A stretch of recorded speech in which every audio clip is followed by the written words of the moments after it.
Pues muy buenas tardes y bienvenidos a la webinar de hoy. Como ya sabéis, estamos en el módulo 5 del MBA y en concreto en este tema 1 vamos a ver temas de estrategias de internacionalización, fiscalidad, cobertura de riesgos y gestión de cobros. Les comentaba antes a vuestros compañeros que este tema, bueno, pues es un tema largo. Es un tema que tiene muchas diapositivas y es difícil de ver en una hora. Nos vamos a exceder un poquito en el tiempo, espero que no tengáis problema con eso. Y no solo eso, va a ser imposible, aunque nos quedemos a lo mejor 1 hora y 10, 1 hora y cuarto, ver la totalidad del tema. Entonces, le comentaba a vuestros compañeros que después, cuando reviséis el tema en casa, que si tenéis alguna duda, que me la podéis formular a través de la plataforma de mensajería o mandándome un correo a esta dirección de correo electrónico que os dejo. Les comentaba también que no sé si habéis visto las prácticas. Si habéis visto las prácticas y tenéis dudas, también podéis mandarme las dudas a este correo electrónico o incluso, si queréis, podéis enviarme un borrador de la práctica para que yo lo revise antes de que la colguéis. Yo recomiendo que si me enviáis un borrador lo hagáis a este correo electrónico. ¿Por qué? Porque si la colgáis en la plataforma, la plataforma a mí no me avisa de que habéis colocado un borrador. Y hay veces que la gente cuelga una práctica en modo borrador y es porque la tiene sin terminar, pero no quiere que yo se la revise. Entonces, para evitar, porque alguna vez he corregido alguna práctica en modo borrador y después el alumno me dice, oye Liliana, que no era la definitiva. Entonces, yo creo que lo mejor es que la hagáis. Claro, no es obligatorio, ¿eh? Yo la puedo revisar o puedo no revisarla. Eso ya depende a gusto del consumidor. Entonces, cogéis, me la enviáis, yo os doy las pautas que considere y después ya hacéis la entrega definitiva en la plataforma, que es la práctica que yo ya puedo evaluar. Yo creo que es más cómodo para todos. Bien, bueno, pues empezamos entonces con el tema. A mí, personalmente, aunque me guste ver, ya me habéis tenido en el módulo 1, hablar de cosas del tema, de la documentación que tenéis, también me gusta dar otro enfoque en las webinars para que sea un material complementario. Entonces, a mí del tema 1 me parece muy importante el tema de la internacionalización. Como es un tema muy extenso, el tema de la internacionalización se toca poco. Entonces, voy a hacer una introducción larga de ese tema, de estrategias de internacionalización, y vamos a ver otras cosas que son importantes, y después lo de fiscalidad, cobertura de riesgos y gestión de cobros, vamos a ver solo lo más importante. De todos modos, si después os quedan dudas, las comentamos. Entonces, si os parece, empezamos con una introducción sobre la internacionalización. Bueno, el entorno económico internacional, me gustaría también que participaseis a través del chat con vuestras experiencias internacionales en el trabajo, entonces podéis ir apuntando cualquier cosa que consideréis. Bien. El entorno económico internacional en la actualidad, bueno, pues se caracteriza ¿por qué? Por dos variables muy importantes. Por un lado, el dinamismo y por otro lado, la globalización. Veréis más adelante en el máster la importancia que tiene la globalización en el desarrollo de una empresa. Existen tendencias como puede ser, por ejemplo, la interdependencia que existen entre los países o la formación de bloques regionales o el surgimiento, por ejemplo, de economías emergentes como puede ser en Asia o en algunas zonas de Latinoamérica, o como pueden ser, por ejemplo, los avances tecnológicos en distintos sectores que configuran, bueno, pues un entorno mundial, un entorno creciente, un entorno competitivo y un entorno cambiante. Como consecuencia de estas tendencias que os acabo de decir, los fenómenos de globalización de los mercados y la internacionalización de las empresas se han acentuado cada vez más, tendemos a internacionalizarnos mucho más, resultando ya imprescindible para los empresarios tener, bueno, pues una visión cosmopolita, una visión internacional de la actividad económica y, bueno, de nuestra actividad como empresa. En un entorno de estas características, como os estoy comentando, la internacionalización aparece como una necesidad para las empresas.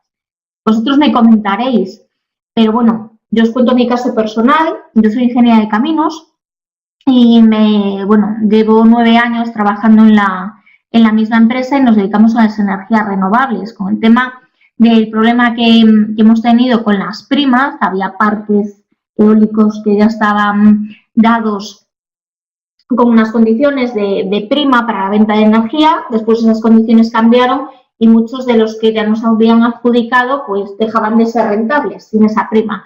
Entonces hemos tenido que internacionalizarnos. Cuando el negocio aquí ya no es rentable, ¿qué haces? Te vas fuera. Hemos montado parques en Polonia, hemos montado parques en Reino Unido, entonces surge un poco como una necesidad. Daros cuenta que hace a lo mejor 30 años la política empresarial de la mayor parte de los países no era ni mucho menos irse por ahí y conquistar el mundo, sino más bien ganar dinero en el interior de los límites de la nación donde estaban ubicados. No pensaban los empresarios ni mucho menos en acceder masivamente al mercado internacional, ni rivalizar con otras empresas que estaban del otro lado de las fronteras. Además, antes a nivel internacional, ¿qué ocurría? Que, por ejemplo, los aranceles eran prohibitivos y los empresarios, en sentido general, se centraban mucho más en sus propios países. Ahora, nosotros, aunque no nos internacionalicemos, ¿qué problema tenemos? Que la competencia internacional la tenemos igual, nos vayamos fuera o no, porque si no nosotros no nos vamos fuera, van a venir los de fuera a nuestro país, con lo cual esa competencia internacional en negocios sí que existe. Bueno, como os decía, hace 30 años la cosa era diferente y en poco tiempo esta situación, bueno, pues ha sufrido cambios trascendentales. La economía internacional, bueno, pues podemos decir que de la segunda mitad del siglo XX evoluciona de forma considerable, adoptando pues una serie de tendencias que llevan implícita la internacionalización económica. ¿Qué tendencias pueden ser estas? Bueno, pues puede ser el crecimiento del comercio y de la producción, el crecimiento de productos manufacturados en el comercio internacional, el desarrollo constante de transferencias internacionales de tecnología, que son determinadas empresas en concreto, es algo importante. Bien, la internacionalización de una empresa, lo primero que tenéis que tener en cuenta es que implica gastos. Ser internacional cuesta dinero. Y para compensarlos, ¿qué tengo? Decidme a través del chat.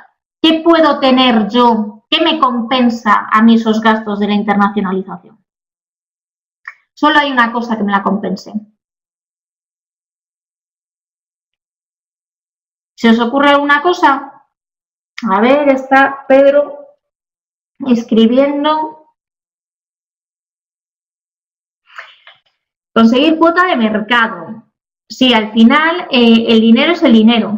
Ahí estoy de acuerdo contigo. Ventaja competitiva. Bueno, vamos bien por ahí. Yo lo que buscaba, ¿vale? La respuesta que buscaba era agregar valor a la empresa. Porque ser internacional no solo es ganar más dinero, es a lo mejor ganar prestigio de alguna manera. Entonces, la meta de una empresa al ser internacional debe ser obtener ventajas competitivas que le permitan superar a la competencia, ¿vale? La mayoría de las empresas que se deciden a internacionalizarse, bueno, pues adoptaban el viejo esquema prueba y error. Pero hay decisiones importantes que hay que tomar. ¿Cuáles son estas decisiones importantes?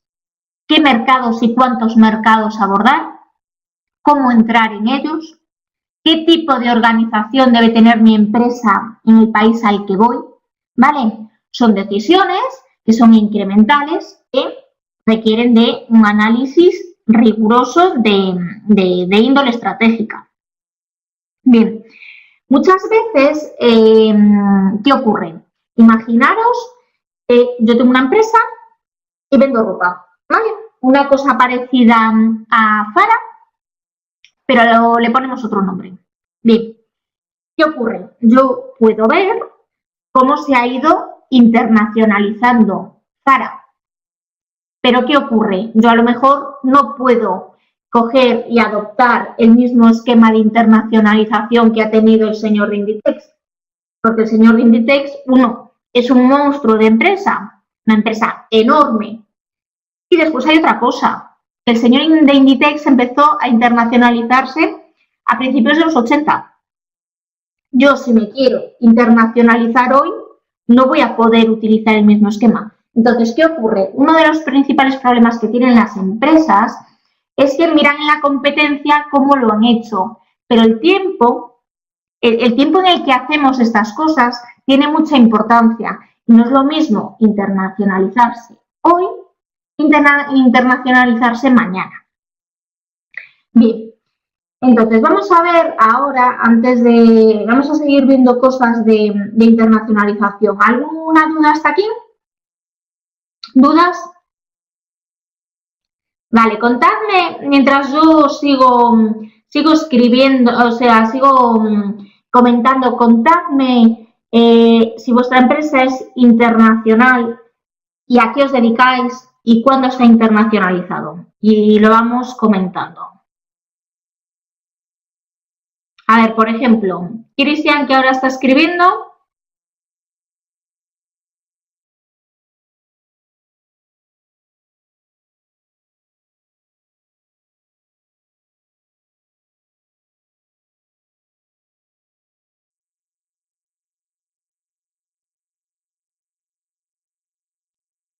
En mi caso es una empresa local, provincial.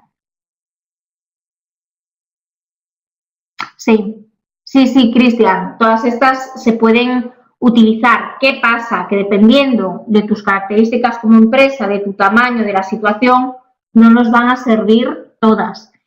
Por eso quería ver una introducción general. Más que fijaros en las estrategias, vamos a explicar todo el proceso de internacionalización en la webinar de hoy. La primera pregunta que os decía que nos teníamos que hacer era ¿en qué mercados entrar? ¿Vale? Entonces, eso es lo primero que tenéis que pensar. Nos dice María Esther que su empresa es internacional con sede en Irlanda, pero el centro de trabajo es en África. María Esther, ¿en qué trabajas? Bien, bueno, mientras María Esther nos explica un poco en qué trabaja, vamos a comentar en qué mercados vamos a entrar. ¿A qué mercados dirigirse primero? Bueno, pues es una decisión que no puede, como os decía justo ahora, uno no puede dejarse llevar por la moda o por las decisiones que toman otros competidores. Pero a lo mejor tampoco puedo coger y hacer un análisis súper abstracto y centrarme en variables como tamaño de mercado, aranceles, barreras arancelarias o, yo qué sé, dependiendo de la actividad que desarrolle, costes de fletes, nivel de competencia, impuestos, ¿vale? Las variables relevantes para la sección de país son aquellas que respondan a las ventajas competitivas que la empresa busca enfatizar o las ventajas competitivas que la empresa busca obtener. Siempre me gusta cuando hablo de internacionalización poner ejemplos reales de empresas reales porque yo creo que es lo que mejor se ve. Existe una empresa de vinos que se llama Bodegas Torres, que es española, que decidió establecerse en Chile. ¿Y por qué decidió Bodegas Torres irse a Chile? Bueno, pues por sus ventajas comparativas con España. ¿Pero comparativas a nivel de qué? Pues tenía mejor clima, tenía mejores suelos, tenían mejores cepas. ¿Y qué decidieron? Decidieron producir vinos allí y exportar desde allí. El mercado chileno de vinos, yo la verdad lo desconocía, lo que pasa es que sí que estudié un poquito en detalle el caso de Bodegas Torres para ver cómo se habían internacionalizado y creo que el mercado chileno de vinos es un mercado muy fuerte. Entonces, ¿qué ocurre? Que a Bodegas Torres no les importó que el tamaño del mercado fuese grande, ni que tuviésemos mucha competencia local, ¿Qué le importó? ¿Cuál fue su motor para la internacionalización? Bueno, la calidad de las materias primas, la imagen positiva que tienen los vinos chilenos a nivel internacional y la facilidad que otorgaba ese país en ese momento para las inversiones extranjeras, que desconozco si actualmente, bueno, pues tiene la misma facilidad para invertir en vinos en Chile. Bueno, igualmente que tenemos bodegas Torres, si hablamos de manera genérica, imaginaros, por ejemplo, una empresa que sea una empresa de joyas, pues una empresa de joyas donde querrá situarse. Querrá situarse, por ejemplo, en Ginebra o querrá situarse en Nueva York. En Nueva York hay un mercado, por ejemplo, de diamantes y de joyas que es increíble. O si quiere vender volumen, porque sí que hay mucha venta de joyería, en Japón yo me iría a Tokio. Entonces, tenemos que pensar en este sentido. Y después hay otra cosa muy importante, porque no solo hay que pensar en qué mercados entrar, sino cómo lo vamos a hacer. Porque yo puedo entrar de dos maneras en un mercado. Yo puedo hacerlo de manera gradual. Primero entro en un país, por ejemplo, me voy a Chile y después me voy a los países cercanos, o puedo coger y tomar la decisión de entrar en varios países al mismo tiempo. O sea, lo puedo hacer de manera gradual o de manera no gradual. ¿Qué ocurre? Si la empresa busca aprendizaje, ¿qué tendré que hacer? Hacerlo de manera gradual. Si busca exportar volumen y busca economías de escala, pues a lo mejor lo más aconsejable es coger y entrar de manera simultánea en varios países. Vale, ¿dudas hasta aquí?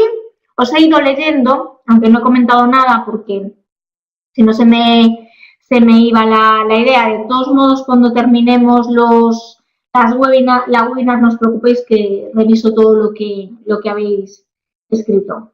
Vale, ¿dudas? Ninguna. Mira, ahora que me escribe Ernesto, ya he visto tu correo, Ernesto, después te respondo. Vale, no he tenido tiempo hoy, después ya esta noche te respondo.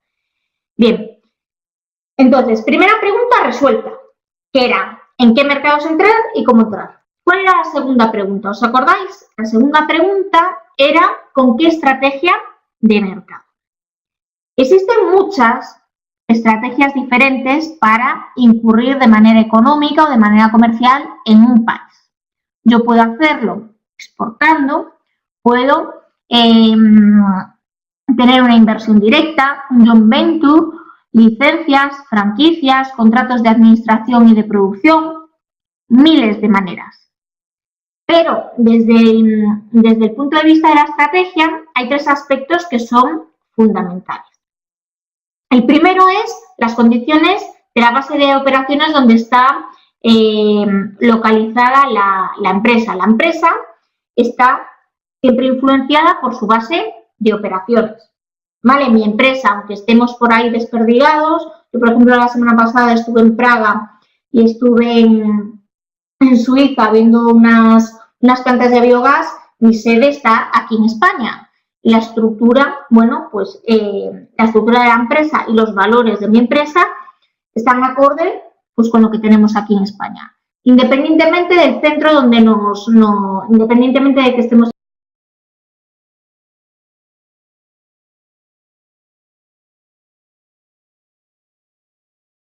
en la oficina de Boston o en la oficina de Polonia.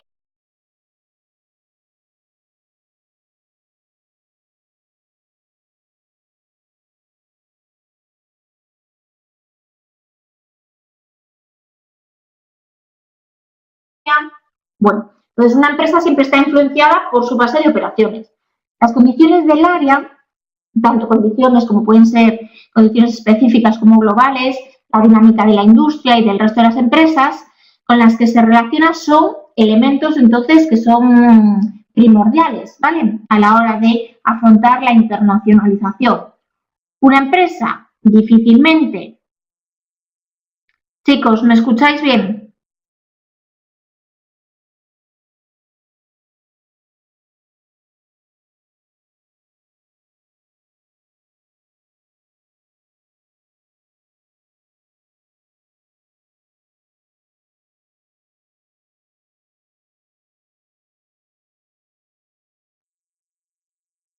¿El resto me escucha? A mí me da muy buena calidad de sonido. Vale, pues María Esther, si te sigue dando problemas, normalmente, bueno, la ayuda que nos dan todos los informáticos, ¿no? Reiniciar, que es lo que suele funcionar. Bueno, os comentaba que una empresa difícilmente se podrá internacionalizar sin una base de operaciones que sea adecuada y sobre todo que apoye el hecho de internacionalizarse, ¿no? Entonces, para dar un salto al exterior, yo necesitaré un trampolín consistente y este trampolín consistente siempre es mi base de operaciones. Otra cosa que yo tengo que tener en cuenta, pues tengo que tener en cuenta también las condiciones del área o país de destino. Eso ya lo tengo que analizar antes de decidir si me internacionalizo o no. El área o país de destino es el foco de interés del proceso de internacionalización, ¿vale? Porque ahí es donde voy a realizar mi actividad. Entonces, ¿qué tengo que analizar en este punto? Bueno, pues tengo que tener en cuenta cuáles son las barreras de entrada y salida que tiene ese país, las barreras que tiene el mercado, condiciones globales y específicas del área de destino, las condiciones que tienen otras empresas que ya operan allí. Es importante fijarse en el vecino, ¿vale? Cuando digo vecino me refiero a la competencia, pero no copiar estrategia. O sea, nosotros estableceremos nuestra propia estrategia, pero sí que podemos visualizar a ver qué condiciones tiene mi competidor que ya se ha internacionalizado. Y después otro punto importante es la propia decisión de internacionalizarse, ¿vale? Una empresa que posee una determinada ventaja a través de prestación de servicios o de realización o fabricación de determinados productos debe explotarla en el mercado exterior, ¿vale? Y ahí es donde entra todo lo que comentábamos de la importancia de la ventaja competitiva. Bien, ¿dudas hasta aquí?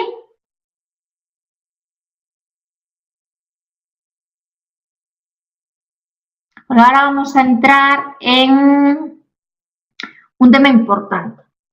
Cuando una empresa inicia su proceso de internacionalización, debe realizar un análisis profundo de las ventajas competitivas que puede tener en el mercado internacional.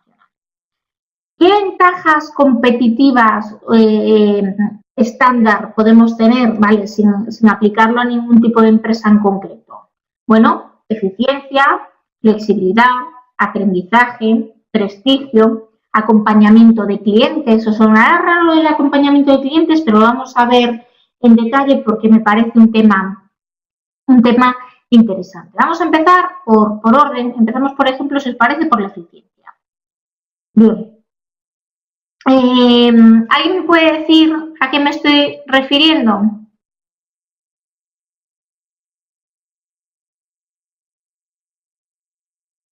Para obtener eficiencia hay tres maneras de obtenerla.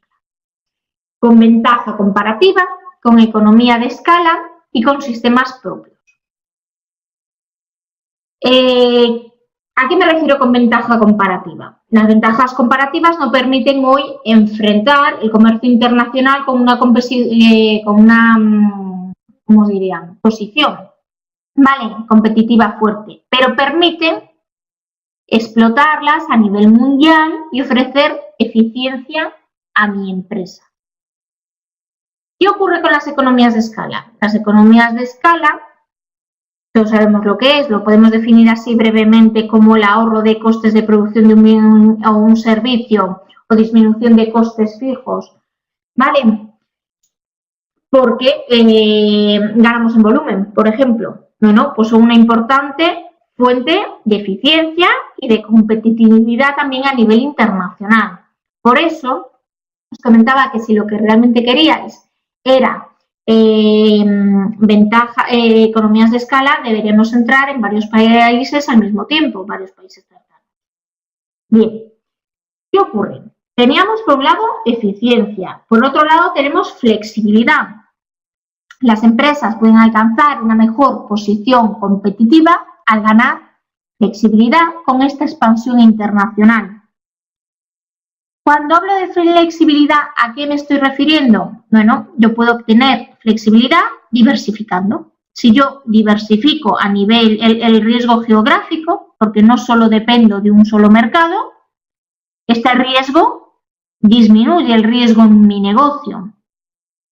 Si yo opero en varios mercados al mismo tiempo, aunque me falle uno, podré obtener, bueno, pues beneficios de otros mercados. Nos habla Guillermo de flexibilidad y organización. ¿A qué te estás refiriendo, Guillermo? Coméntanos. Yo creo que ya sé por dónde vas, pero bueno, coméntaselo también a tus compañeros. Mientras Guillermo va escribiendo, os sigo contando. Hablábamos, creo que os lo he dicho, bueno, no sé si he hablado de todas las ventajas competitivas que se me ocurrían en el momento, pero podemos hablar también de aprendizaje. Las empresas desarrollan un cierto aprendizaje en los mercados externos. Eso también es una importante ventaja competitiva. ¿Por qué?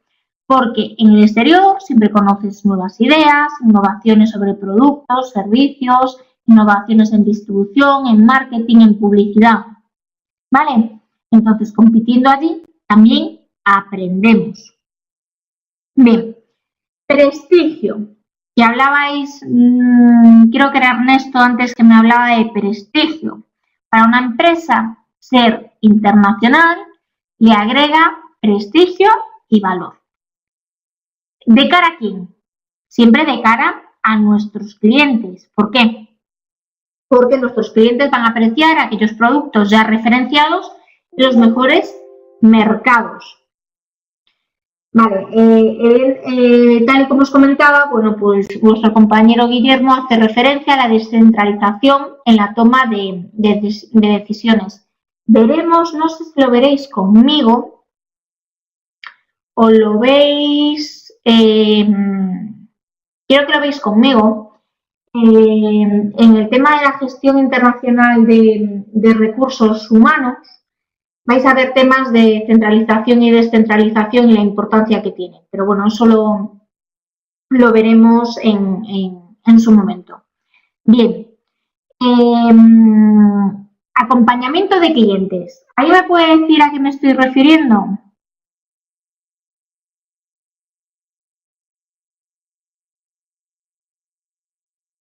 Acompañamiento de clientes. Muchas empresas deciden seguir a sus clientes, ¿vale? Como pueden ser a lo mejor empresas de auditoría y de consultoría o los bancos. ¿Por qué? Porque si tu cliente se internacionaliza y no lo sigues, a veces puedes perderlo. Entonces, esa sí que puede ser también una decisión de internacionalización importante. No os preocupéis, os quería poner unos cuantos ejemplos, pero no sé si nos dará tiempo. Y por último vamos a hablar del tema. Tenemos el caso de una desarrolladora que nos ha invitado a ir a Panamá. Sí, es que sobre todo consultorías grandes, ahora ya las consultorías más grandes ya son todas internacionales, pero hace años no. Y si tú tenías un cliente grande como podía ser un banco, que se iba afuera, como no fueras de su mano, o sea, perdías al cliente, porque siempre va a encontrar una consultoría internacional y se van a quedar con una para todas las sedes de la empresa, ¿vale? Entonces, muchas veces la decisión de internacionalizarse viene por ahí. Y después estaba el tema de la organización, que bueno, ya entendéis a qué me refiero, entonces no me voy a centrar en ese tema. Bien, quiero ver brevemente que me digáis cuáles son las causas por las que se puede internacionalizar una empresa. ¿Qué causas creéis que...? Bueno, la primera causa a lo mejor puede ser la saturación del mercado interno del país, ¿vale?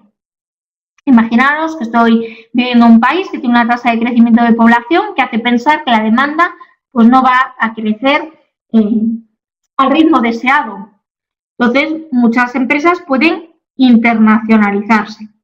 Un ejemplo, siempre me gusta poner ejemplos de todo lo que, porque yo creo que después se os queda mucho mejor. Bueno, a mí me recuerda esto de saturación del mercado interno a los comerciantes de cigarrillos de Estados Unidos, ¿vale? Se dieron cuenta, hicieron un estudio de mercado y se dieron cuenta de que las ventas estaban estancadas. ¿Y a dónde se fueron? Se fueron a mercados más atractivos. ¿Y qué mercados tenían en ese momento? Eran mercados más atractivos, pues una zona donde se fuma muchísimo, que es en Indonesia. Entonces, bueno, muchos fabricantes de Estados Unidos se internacionalizaron allí. Otra causa, enfrentamiento a nuevos mercados procedentes del exterior. Algunas empresas emprenden la salida al exterior como reacción, lo que os comentaba antes, de un ataque de un competidor internacional que viene a mi casa a sacarme cuota de mercado. Hay un caso muy interesante, que es el caso de Michelin y de Goodyear, que eran competidores. Michelin, como bien sabéis, es un fabricante francés de neumáticos que lo que hizo fue penetrar de manera muy agresiva en el mercado de Estados Unidos. ¿Y cómo entró? Con precios más bajos de los que tenía Goodyear en Estados Unidos. Entonces, ¿qué podía hacer Goodyear? Goodyear podía coger y decir, pues tú quieres sacarme mi porción de mercado local, lo que hago es bajar los precios. No.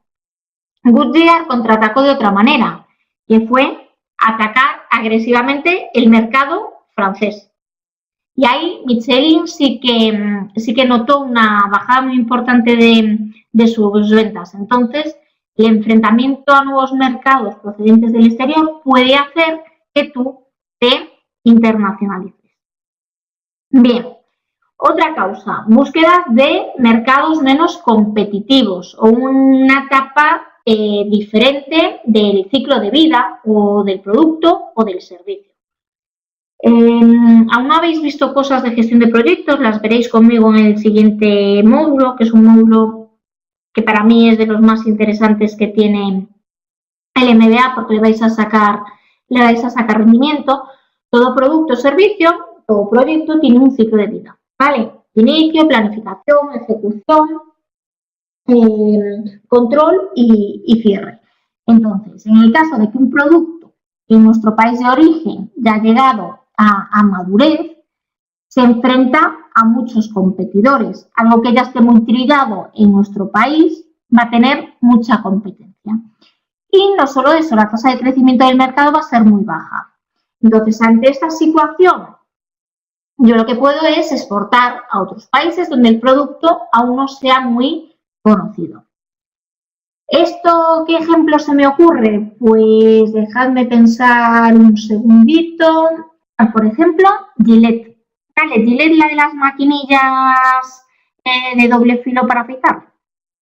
Bien, la maquinilla estándar, bueno, aquí somos de diferentes sitios, unos estáis en Sudamérica, otros estamos en España. Yo no sé si me explico, la estándar, la azul de toda la vida. Bueno, pues la maquinilla esa, que es la de doble filo, que además cortan fatal, que no son nada bueno, no tiene un diseño ahí muy ergonómico, pues este tipo de maquinillas llega un momento donde la multinacional americana se dio cuenta de que en Estados Unidos no tenía tirón, ni en Estados Unidos ni en otros países como europeos, por ejemplo. ¿Por qué? Porque era ya un producto muy atrasado, ya estaba en una etapa de declive. ¿Qué hizo? Llevárselo al mercado chino. En el mercado chino no tenían unas maquinillas tan adelantadas, con lo cual esto era un producto novedoso, ¿vale? Se cortaban aún a cuchilla directamente. Era un producto novedoso. Entonces, un producto que aquí no funcionaba, en China sí lo hacía. Y en otras causas, aparición de nuevos mercados que pueden ser atractivos. Ojo, fijaros ahora con el sudeste asiático o, por ejemplo, en lo que a mí respecta, un mercado muy importante, no en ingeniería, me refiero, no exactamente en lo que yo trabajo, que son energías renovables, pero en ingeniería civil, un mercado emergente ahora es Ay, no me sale, perdonad. En Sudamérica, Panamá, ¿vale? Entonces, imaginaros en los años 80, había economías que crecieron muy rápidamente. ¿Qué economías eran? Pues era, por ejemplo, Singapur, Malasia, Taiwán, Hong Kong. Eran mercados muy atractivos, ¿vale? Un ejemplo, bueno, pues Samsung, Toshiba, Hitachi se convirtieron en los años 80 en los principales productores de aparatos de televisión de color del mundo, ¿vale? Era un mercado muy atractivo. Otro motivo, incentivos gubernamentales, por ejemplo. Imaginaros, por ejemplo, un país donde su tasa de exportación es superior al 80% de lo producido en el interior del país, ¿vale? Bueno, pues es un mercado que a priori nos interesa, ¿sí? Me estoy refiriendo al producto que nosotros vendemos. Otra causa, búsqueda de mercados más amplios para utilizar pues el tema de las economías de escala. Otra causa, diversificación del riesgo, ¿vale? Porque sí que supone un riesgo operar en el mismo mercado. Daros cuenta que a lo mejor yo estoy aquí en el país de origen y estoy siempre expuesto a las circunstancias económicas, políticas, financieras, demográficas de aquí de España, ¿vale? Fijaros lo que os contaba que le pasó a mi empresa con el tema de las primas en las energías renovables. Nos tuvimos que internacionalizar. Bien. O la última causa sí que se me ocurre, lo que os comentaba antes, del seguimiento de un importante cliente a la aventura internacional. ¿Vale? Ya lo hemos explicado antes y no lo vamos a explicar. Bueno, se me ocurre otra. Búsqueda, por ejemplo, de avances tecnológicos o de materias primas que yo no tengo disponibles en mi empresa, en mi país, y que necesito para producir. Pues también puede ser una causa. Si os parece, sobre esto, os voy a dejar un ejercicio, dejadme que lo anote. Ejercicio es voluntario, en la plataforma. Os voy a poner estas causas que se me han ido ocurriendo y me vais a poner ejemplos de empresas reales que se ajusten a estas causas de internacionalización. ¿Vale? Muy bien. Perfecto. Vale. ¿Hasta aquí alguna duda?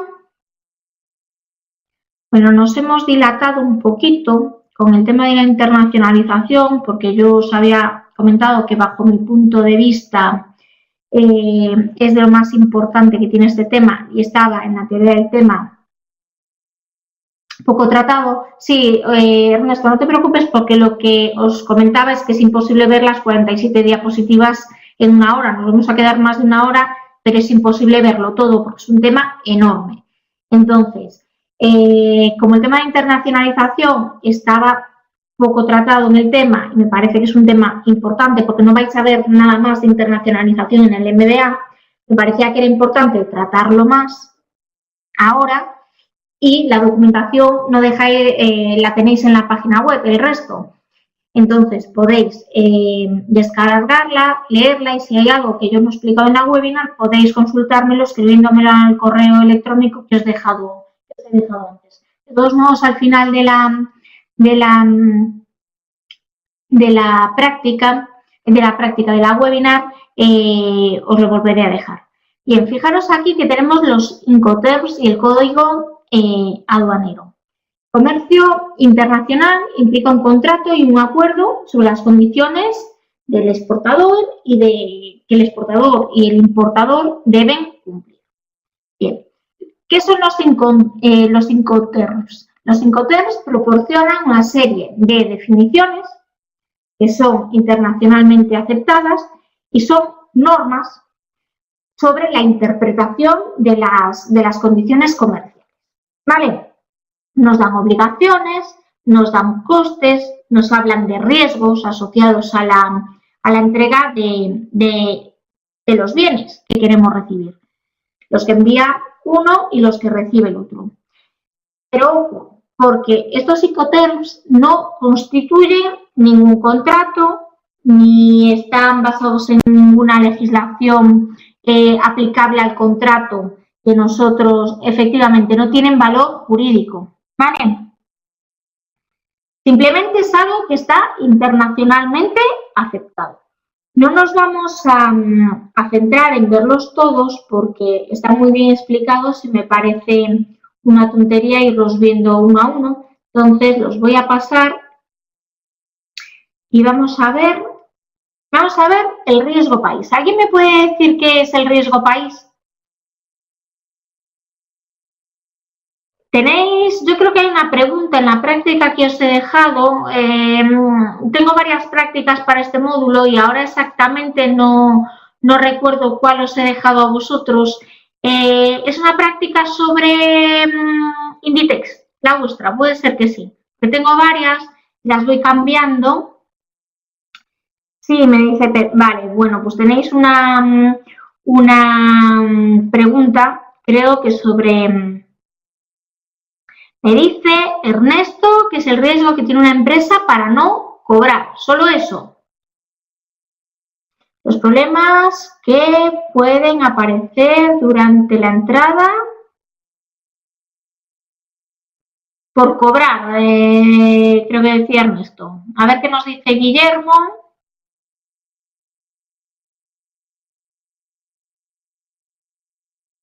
Deuda externa, capacidad del país por cumplir. Bueno, pues esa es una buena definición, ¿vale? Ojo, porque ¿qué problema tenemos? Ya estamos en un ambiente internacional y el comercio internacional ha incrementado, bueno, de manera sustancial su actividad y no solo eso, los riesgos asociados también a esta actividad. Bueno, entonces, riesgo país, a mí me gusta mucho la definición que aparece ahí, que es la posibilidad de que un país deje de cumplir con sus obligaciones con terceras partes. Entonces, siempre que nosotros realizamos un comercio de tipo internacional, tenemos un riesgo asociado a esto. Tenemos un riesgo político, un riesgo soberano, un riesgo de liquidez y un riesgo macroeconómico asociado. ¿Vale? Simplemente es eso. Algunas veces me preguntáis sobre la medición del riesgo país, no es algo sencillo de determinar, ¿vale? Existen una serie de criterios cuantitativos o cualitativos. Los cualitativos a lo mejor los utilizamos más. Os he puesto, porque algún alumno me lo había pedido en alguna edición anterior del máster, un pequeño apartado. Si tenéis alguna duda con eso, podemos verlo en detalle. El soberano, me pregunta Ernesto, el soberano es cuando el gobierno no quiere pagar la deuda externa. Bueno, el riesgo soberano es el riesgo que un país puede decidir de manera voluntaria no cumplir con sus obligaciones internacionales. O que el gobierno de ese país decide, oye, pues yo suspendo los pagos relacionados con deudas externas. ¿Vale? Eso es el riesgo soberano. Voluntaria y unilateralmente, sí, efectivamente. Bien, ¿dudas hasta aquí? ¿Alguna duda? Tenéis más información en la documentación, entonces podéis revisarla y si tenéis alguna duda podemos verlo. Pero vamos a ver cosas más interesantes. Por ejemplo, los impuestos, ¿vale? Tenemos dos categorías de impuestos. Están por un lado los impuestos directos y por otro lado los impuestos de tipo indirecto. Como impuestos directos que tenemos, impuesto sobre renta de las personas físicas, impuesto sobre sociedades, impuesto sobre sucesiones y donaciones e impuesto sobre el patrimonio. Vale. Cuando hablo de impuestos sobre las sociedades, este impuesto solo aplica a personas. Impuestos sobre la renta de las personas físicas. Yo no sé exactamente cómo se denomina en todos los países, pero aquí también se llama impuesto sobre la renta individual, ¿vale?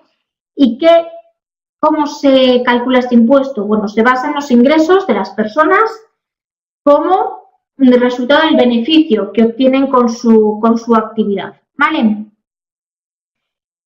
¿Qué es susceptible de tener impuesto? Bueno, categorías de elementos como pueden ser los salarios, los intereses de los ahorros también están sometidos a este tipo de impuesto. Las ganancias, por ejemplo, procedentes de los derechos de autor, las ganancias procedentes, mira, pues lo que dice Ernesto, de los alquileres, todo esto está sometido al impuesto sobre la renta de las personas físicas. Después tenemos los impuestos sobre las sociedades, eso es entendible, no lo voy a explicar, son los impuestos que deben pagar las empresas como resultados de su beneficio neto. Después tenemos impuestos sobre sucesiones y donaciones. Vosotros sabéis que todas las, cuando se nos, por ejemplo, sobre sucesiones, cuando yo tengo un piso en propiedad y lo vendo, esa transacción está sometida a un impuesto, ¿vale? Por ejemplo, cuando yo recibo una herencia, lo que yo recibo está sometido a un impuesto. ¿Qué está sometido a un impuesto? Pues todo lo que se me done. ¿El difunto tenía propiedades? Bien, es el impuesto, nos dice Ernesto, que nadie sabe que tiene que pagar y luego viene con recargo. Bueno, pues puede ser porque yo afortunadamente no he tenido ninguna herencia, no he cobrado ninguna herencia, y digo afortunadamente porque, bueno, toda mi familia sigue conmigo, pero bueno, conozco algún caso donde vino con mucho recargo, sí, porque no sabían exactamente lo que tenían que pagar. Es que el hecho de que desconozcas la ley no te exime de que la cumplas, entonces sí que es un tema delicado. Y después está el impuesto sobre el patrimonio, ¿vale? Este se establece sobre el patrimonio, siempre sobre el patrimonio neto. ¿Qué tengo yo como patrimonio neto y como elementos patrimoniales? Bueno, elementos patrimoniales puede ser mi casa, puede ser mi coche. Elementos financieros puede ser el cash que yo tengo en el banco ahorrado. Puede ser, por ejemplo, yo lo tengo, pero por ejemplo serían también los planes de pensiones, ¿vale? Algo de este tipo. O por las acciones también se paga un impuesto. Bien, y después tenemos, deberían aparecer en la siguiente diapositiva, los famosos impuestos indirectos. El primero lo conocemos todos, que es el impuesto sobre el valor añadido, ¿vale? Que se aplica al consumo de bienes y servicios. Nosotros aquí en España, no sé cómo sería en vuestros países, hemos tenido, yo desde que recuerdo que era pequeña, el 16%, después en un año, no hace mucho, subió un 19%, no sé si al año siguiente o 2 años después al 21%, ¿vale? Eso es variable. Puede ser, Ernesto, que fuese el 18, sí, no sé por qué recordaba el 19, pero puede ser que fuese el 18. Ahora no dudo si era el 18 o el 19, porque fue un periodo, sí, inicialmente era el 16, pero después no sé si pasó a ser el 18 o el 19, y ahora actualmente tenemos el 21, posiblemente fuera el 18, ahora que lo dices me suena más. Bien, después tenemos impuestos sobre transacciones patrimoniales. Siempre que realizamos una transacción de este tipo, taca, impuesto. Impuestos arancelarios, ¿vale? Los impuestos arancelarios eran los impuestos que pagábamos por hacer transacciones comerciales entre distintos países. ¿Qué ocurre? Que ahora ya hay zonas de comercio libres de estos impuestos. Esto ha cambiado con los años. Bien, son las zonas, ¿cómo se llaman? Las ZLC, sí, las zonas de libre comercio. Estaba pensando cómo eran las siglas. Las zonas de libre comercio, ¿vale? Bien, y después tenemos impuestos especiales. Los impuestos especiales, ¿cuáles son? Son aquellos que están aplicados al consumo o a la adquisición de determinados productos, como pueden ser, por ejemplo, el alcohol, la gasolina y el tabaco. Y tengo una pregunta para vosotros. ¿Por qué se aplican estos impuestos especiales? ¿Por qué al alcohol, a la gasolina y al tabaco hay que pagar más por ellos?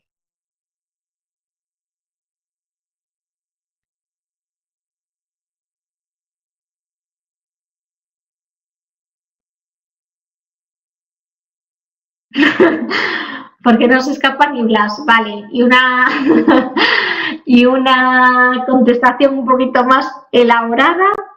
Vale, me dice Alejandro que por el impacto social. Sí, efectivamente, porque de su consumo derivan ciertos costes sociales, ¿vale?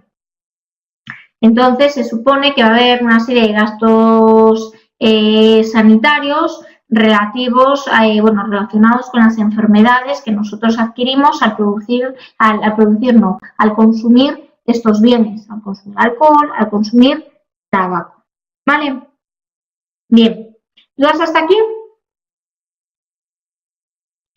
Vamos a seguir buscando la siguiente diapositiva. En combustibles también se aplica. Bueno, el tema de los combustibles es un tema que a mí me apasiona, porque aquí la gasolina no lo sería por la salud, ¿vale? El tema de los combustibles no sería así. El tema de los combustibles a mí es un tema que me apasiona realmente, porque es algo que no acabo de entender. Porque a nosotros nos dice, siempre se ve la noticia en el telediario y nos dicen, ahora ha bajado el barril de petróleo, pero la gasolina no baja porque nosotros estamos utilizando los barriles de petróleo que compramos hace 4 meses y los compramos a un precio, con lo cual la gasolina prácticamente no puede bajar. Y me pregunto yo, ¿cuándo usan los barriles de petróleo comprados a precio bajo? Porque, el barril de petróleo baja y la gasolina nunca baja en el mismo sentido. Y bueno, consultándolo con gente que sí sabe del tema, nos comentaban que la gente que se dedica, que tiene gasolineras, paga unos impuestos al Estado muy elevados y que por cada litro de gasolina se quedan con un porcentaje realmente bajo y el resto va al Estado. Yo, claro, es lo que me han comentado y no sé exactamente qué porcentaje si le pagan de manera cierta al Estado o no. Comentaba, no sé si era Pedro, que esto no era por salud, no. Hay determinados consumibles que son por contaminación, ¿vale? Entonces la gasolina pagaría por contaminación. Normalmente son consumibles que pagas por gastos sanitarios o por gastos de contaminación. Vale, ¿dudas? Bien, vamos a pasar al apasionante mundo de los paraísos fiscales. Vale. ¿Qué es un paraíso fiscal, chicos? Bien, os comento, yo paso listas en las webinars, porque mientras me vais diciendo lo que es un paraíso fiscal, os cuento que paso lista. Entonces, como nos vamos a quedar 10 minutillos más de la hora, si alguno se tiene que ir, por favor, que me avise para que no me olvide después de anotarlo, porque sí que evidentemente voy a pasar lista al final de la hora. Vale. Un país con beneficios fiscales especiales. Bueno, son los llamados refugios tributarios, ¿vale? Y es efectivamente lo que dice María Esther, son países que tienen beneficios fiscales especiales. Son países que tienen beneficios fiscales especiales para los que vienen de fuera, pero no para sus propios, para su propia gente. Vale, ejemplos de paraísos fiscales. miles. Maldivas, todas las islas estas paradisíacas son ilegales. No, los paraísos fiscales no son ilegales. Lo que pasa es que no pueden operar como operaban antes. Tú antes te llevabas una cuenta a Suiza y aunque les pidiesen pedir cuentas, aunque les pidiesen información, vale, en Suiza no tenía secreto fiscal. Entonces no cantaba de lo que tú tenías y nadie sabía lo que tú tenías. ¿Qué ocurre? Que ahora este tema ha cambiado. Y cuando se persiguen delitos importantes, los paraísos fiscales, en concreto Suiza, sí da información sobre las cuentas. Dice Alejandro que es un estado con poca o nada regulación fiscal. Vale, pero tiene que quedar claro que es para los extranjeros. Efectivamente, como comentabas tú nada. No, los paraísos fiscales existen. Irlanda también es verdad que es paraíso fiscal, Malta también y Suiza, pues no sé si está en la lista o no, porque no, pues tampoco está. Sí, los tres son paraísos fiscales. Puse alguno de ejemplo, evidentemente no están todos. ¿Qué pasa? Que ahora el secretismo este que había antes ya no existe. Granada, pues Granada no lo sé.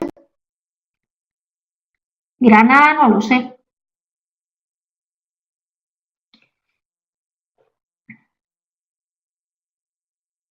Yo estoy en Irlanda y es para extranjeros. Sí, es que los paraísos fiscales siempre aplican a los que traen economía de fuera, ¿vale? Porque existen dos tipos de reglamentación fiscal. Están las leyes fiscales para los que son de allí y hay unas leyes fiscales especiales para los que vienen de fuera. Santa Lucía, Isla, sí, esos yo creo que sí que están incluidos. Evidentemente no los he puesto todos, ¿eh?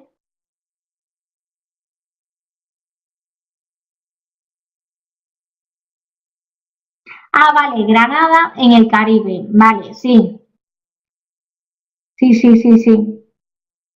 Estaba pensando yo en otra ciudad que hay en Sudamérica y no sabía si era pasar paraíso fiscal o no me suena de nada. Bien, todas las islas paradisíacas son paraísos fiscales. Vale, yo he estado en varias de las que aparecen ahí, no por negocios turbios, sino por placer y son todos paraísos fiscales.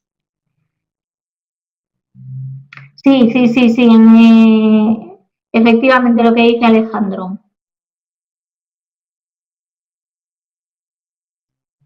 Vale, pues continuamos.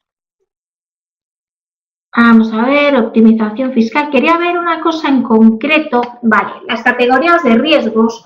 Esto es un tema que se ve mucho y que se ve en profundidad.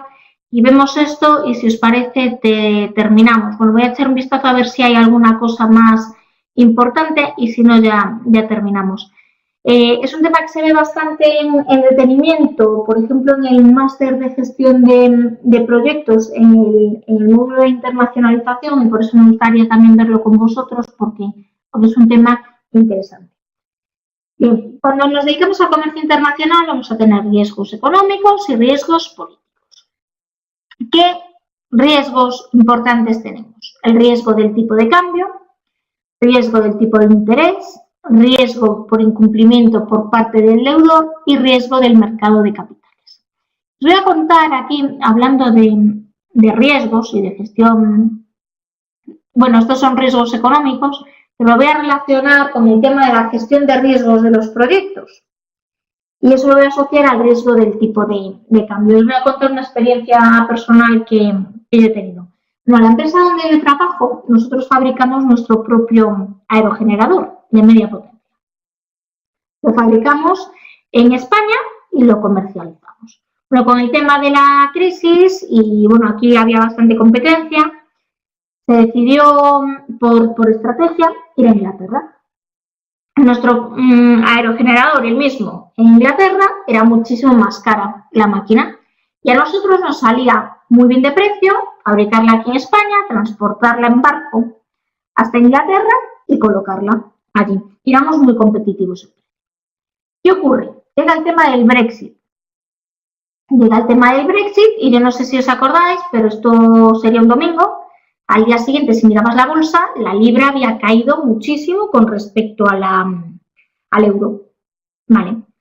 Yo, justo al día siguiente, estaba buscando una empresa de constructora para, bueno, montar allí un mini parque eólico con varios aerogeneradores de los nuestros.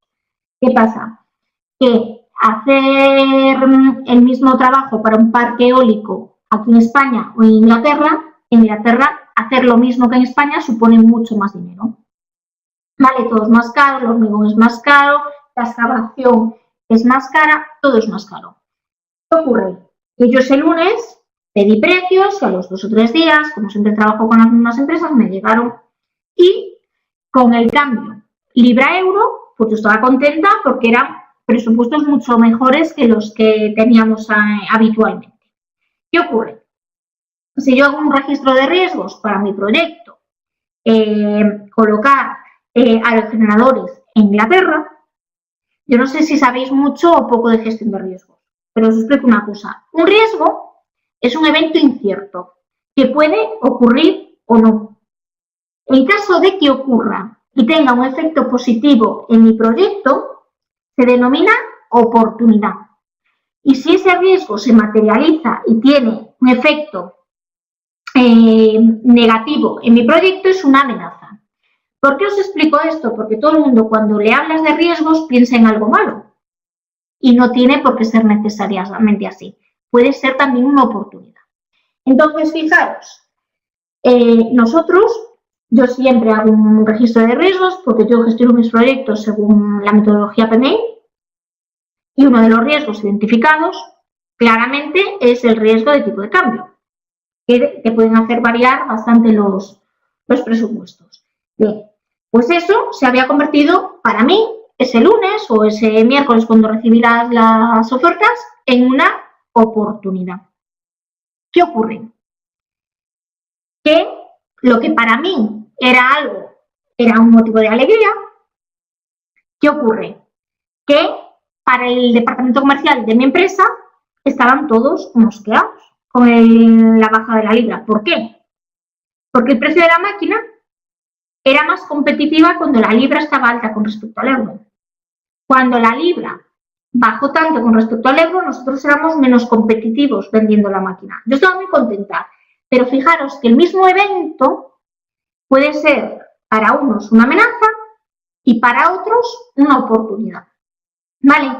Y esto me gustó meterlo como información adicional. Ya sé que este tema no va de gestionar proyectos, pero al final todos gestionamos proyectos de una cosa o de otra, pero todos gestionamos proyectos. Y este tipo de cosas tenéis que tenerlas en cuenta. Bien, ¿dudas hasta aquí? ¿Alguna duda? Os voy a leer mientras nosotros para lograr los precios lo que intentamos es marcar el cambio según el precio marcado en el presupuesto inicial para elegir la empresa. Vale, y creo, no me he saltado ninguno. Pensé que no lo había leído todo. Bien, pues tenemos riesgos económicos, como os decía, y riesgos políticos. Puede ser que yo esté metido en un proyecto y haya un cambio en la normativa, por ejemplo. Eso es un riesgo que yo siempre debo tener en cuenta. Existe una cosa que es la estructura de desglose de riesgos que nos da pues, una serie de categorías de riesgos que son estándar y a través de esas categorías yo, pensando en mi proyecto, puedo sacar riesgos específicos. Bien, mira lo de renovable, me dice Pedro, sí. Me dice Alejandro, esos temas se manejan en certificaciones ISO de calidad. Sí, yo certificaciones ISO de calidad sí he manejado, lo que pasa es que ahora lo que más manejo, sobre todo para trabajar, sí hago temas de gestión de calidad, pero según la metodología PMI, ¿vale? Vosotros en el módulo 6, que yo os lo daré, no vais a ver la metodología PMI, se ve otra, pero yo en las webinars siempre voy a hacer un guiño a la metodología PMI para que podáis ver las dos cosas al mismo tiempo. ¿Vale? Bien. Matrices de riesgo y oportunidades. Vale, no serán matrices de probabilidad e impacto. A lo mejor.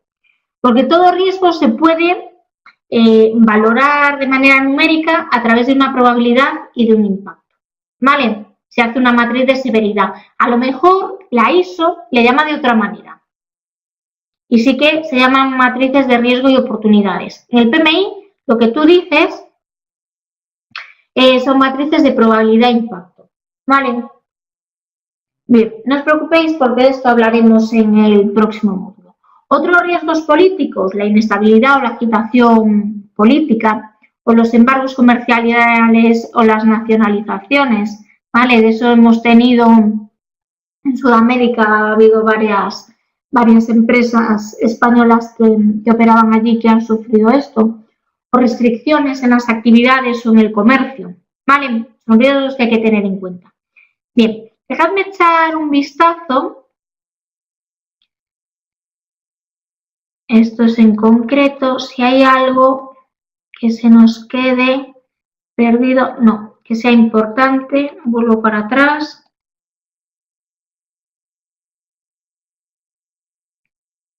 Esto al final son explicación más profunda un poco de lo que hemos visto. Vale, bueno, ¿dudas hasta aquí?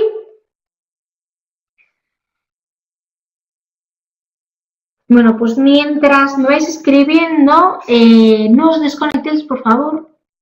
Si os parece, lo dejamos aquí. Revisad la documentación. Si tenéis dudas, os vuelvo a escribir aquí mi correo.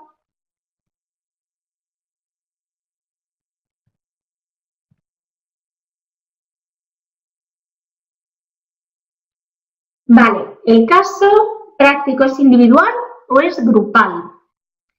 Bueno, pues eso es una gran pregunta. Porque os voy a dejar elegir. Quien quiera, me encuentro generosa hoy por la tarde, quien quiera hacerlo de manera individual, lo puede hacer de manera individual. Y quien quiera hacerlo de manera grupal, lo puede hacer de manera grupal. Trabajar en grupo tiene sus ventajas, yo os lo digo. Y además tendréis que ir creando grupos para hacer el proyecto final de máster, supongo que lo haréis en grupo. Con lo cual, a lo mejor no está mal. ¿Habéis hecho otras tareas en grupo en este máster?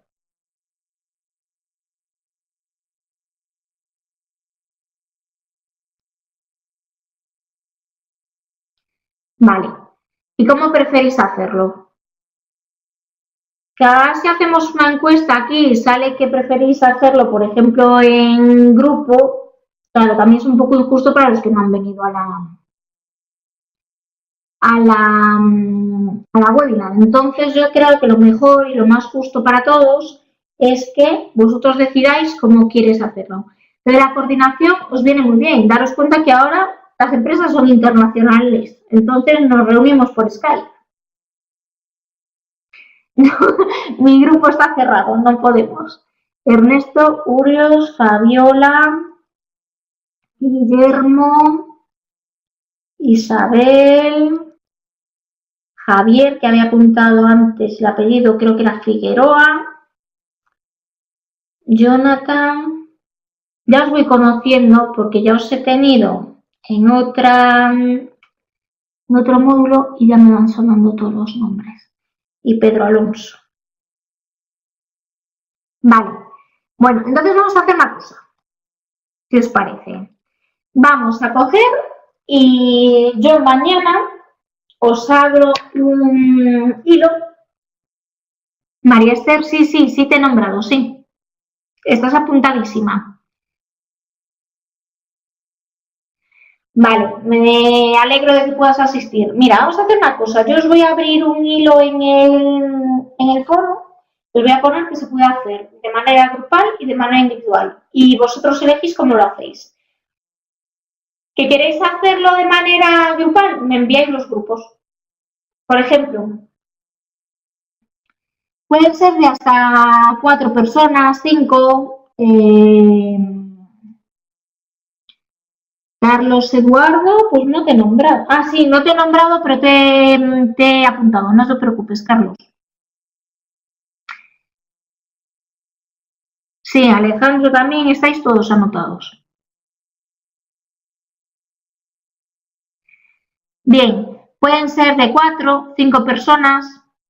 4 está bien, a lo mejor 5 ya me parece mucho. 4 personas está bien. Ojo, espero una práctica trabajada, ¿eh? Entonces, dedicadle un poquillo de tiempo. ¿Que la queréis hacer en grupo? Me enviáis los grupos, me decís, oye Liliana, pues mira, soy Isabel y lo voy a hacer con Fabiola, con Alejandro y con María Esther. Pues estupendo. Vale. ¿Que lo queréis hacer individual? Pues a lo mejor también, si tiene mucha carga de trabajo. La carga de trabajo es la misma. O sea, yo voy a exigir lo mismo en un trabajo que se haga solo que un trabajo que lo hagan 4. Por eso os dejo elegir. Si decides hacerlo de manera individual, pues puedes coger y decírmelo, contestarme al hilo